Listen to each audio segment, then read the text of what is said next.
Good day po, cook po ako dito sa Calgary. Extension na lang ako. Ngayon, kinausap po ako ng boss ko, gagawin daw akong kitchen manager. Pwede po ba akong mai-apply ng LMIA? So, depende. Yeah. Unang-una, kung high wage, wala tayong problema.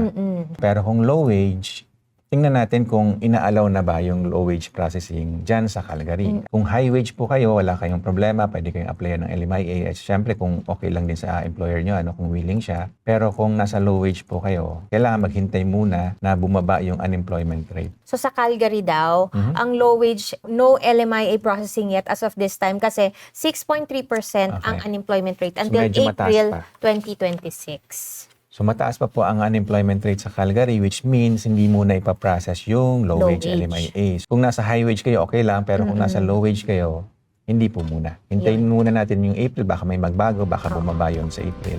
Abangan na lang po natin.